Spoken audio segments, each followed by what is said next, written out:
আসসালামু আলাইকুম প্রিয় দর্শক। বাংলাদেশ নৌবাহিনীর গাইডেড মিসাইল ফ্রিগেট প্রোগ্রামের কি হলো? এত অফারিংস পাওয়ার পরও কেন আটকে গেল আমাদের নতুন ফ্রিগেট নিয়ে? अस्सलामु अलैकुम वीवर, फिर से बहुत ही ज्यादा इंपॉर्टेंट वीडियो आने वाली है बांग्लादेश की नेवी पर। भारत के गंदे हाथ बांग्लादेश की नेवी जो है वो जदीद तरीन पावरफुल किस्म की फ्रीगेट्स को अब कैसे हासिल कर सकती है और बांग्लादेश अपनी नेवी को किस तरह से मजबूत कर सकता है। तो आज की वीडियो में हम यही बात करेंगे। Without wasting the time video को स्टार्ट करते हैं। আসসালামু আলাইকুম প্রিয় দর্শক। বাংলাদেশ নৌবাহিনীর গাইডেড মিসাইল ফ্রিগেট প্রোগ্রামের কি হলো? এত অফারিংস পাওয়ার পরও কেন আটকে গেল আমাদের নতুন ফ্রিগেট নির্মাণ? নৌবাহিনীর সবচেয়ে আধুনিক সমরাস্ত্র তৈরির এই প্রজেক্ট স্থগিতই আছে বা কেন? ভিডিওর বাকি অংশ দেখুন, প্রতিটি প্রশ্নের সহজ উত্তর পেয়ে যাবেন। And yes, subscribe our channel, share our videos and support us.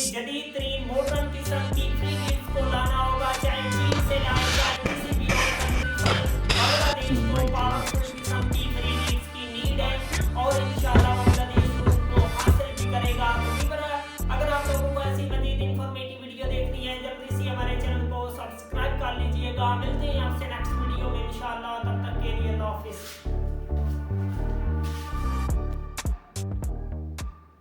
Forces গোল 2030 অধীনে বাংলাদেশ নৌবাহিনী আধুনিকায়নের ডিটেল প্ল্যান অ্যানাউন্স করা হয়। 6 থেকে 8টি অত্যাধুনিক গাইডেড মিসাইল ফ্রিগেট হল সেই মডার্নাইজেশন প্রোগ্রামের সেন্টার পয়েন্ট। তদনুযায়ী 2017 সালে 6টি multi role guided missile frigate নৌবাহিনীতে যুক্ত করার ঘোষণা দেয় নেভি। ফ্রিগেটগুলো বাংলাদেশে নির্মাণের জন্য চিটাগাং ড্রাইডক লিমিটেডকে দায়িত্ব দেয় ডিফেন্স মিনিস্ট্রি। প্রাথমিক চাহিদা নির্ধারণ করার পর চীনের সাথে ডিসকাশন শুরু করে বাংলাদেশ।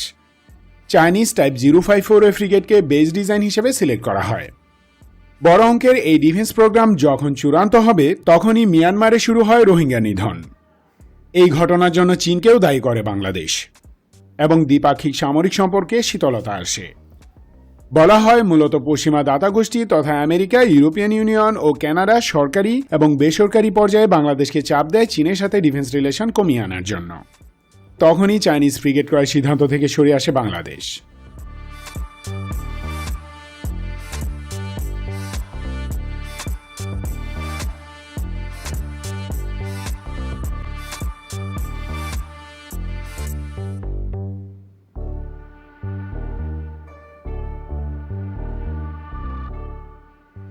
কথিত আছে যে রোহিঙ্গা ইস্যুতে চীনের সাথে ডিফেন্স টেকনোলজি সংক্রান্ত সম্পর্ক মিনিমামে নিয়ে আসে সরকার।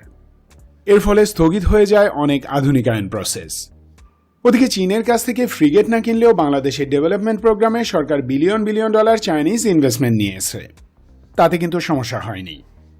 যাই হোক, বাংলাদেশের মিলিটারি মডার্নাইজেশন প্রোগ্রামে নতুন মোড় আসে। 3 বাহিনী তাদের ওয়েপন্স অ্যান্ড ইকুইপমেন্ট স্ট্যান্ডার্ড হিসেবে ন্যাটো স্ট্যান্ডার্ডকে সিলেক্ট করে এবং নৌবাহিনীও ন্যাটো স্ট্যান্ডার্ডের ফ্রিগেট ক্রয়ের সিদ্ধান্ত নেয়। ফ্রিগেটগুলোর জন্য ন্যাটো স্ট্যান্ডার্ডের সেন্সর অ্যান্ড ওয়েপন্সের ডিমান্ড লিস্ট তৈরি করে তারা। ফলে ওয়েস্টার্ন ডিজাইনের ফ্রিগেট ক্রয় সহজ হয়ে যায়।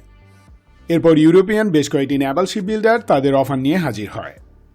নেদারল্যান্ডসের Damen, Italian Fincantieri, second hand British type 23 ইত্যাদি ফ্রিগেট বাংলাদেশকে অফার করা হয়। তুর্কি শিপ বিল্ডার এসটিএমও তাদের ইস্তাম্বুল ক্লাস ফ্রিগেট অফার করে। মজার বিষয় হল 2018 সালে সিডিডিএল এর তৎকালীন এমডি কমোডর মোহাম্মদ নাজমুল করিম মিডিয়াকে জানিয়েছিলেন যে 2022 সালে 2টি ফ্রিগেট সার্ভিসে যুক্ত হবে। 2টি ফ্রিগেট সার্ভিসে আসবে 2025-এ এবং বাকি 2টি যুক্ত হবে 2030 সালে।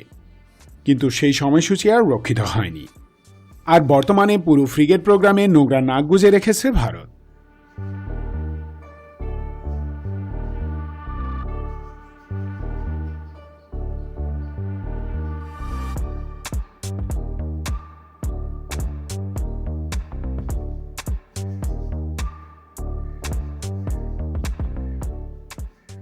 বাংলাদেশ ডিফেন্স মডার্নাইজেশন প্রোগ্রাম ঘোষণা করার পর থেকেই নাখাস্তান নালায়েক ইন্ডিয়ান লবি তাদের নোংরা নাক ঘষতে শুরু করে। জানা যায় বাকি সব অফার ইগনোর করে ডিফেন্স মিনিস্ট্রি ইন্ডিয়ান ফ্রিগেটই ক্রয় করতে যাচ্ছে, অন্তত এমনটাই শুনতে পাচ্ছি।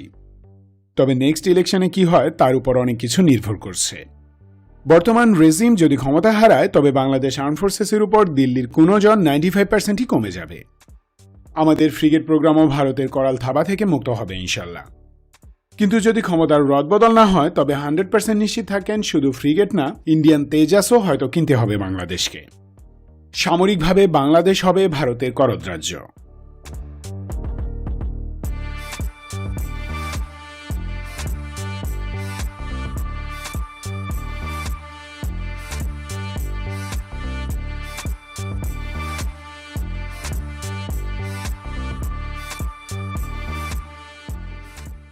এতক্ষণ হতাশার কথা শুনলেন, এবার অন্য কিছু অপশনের কথা বলি।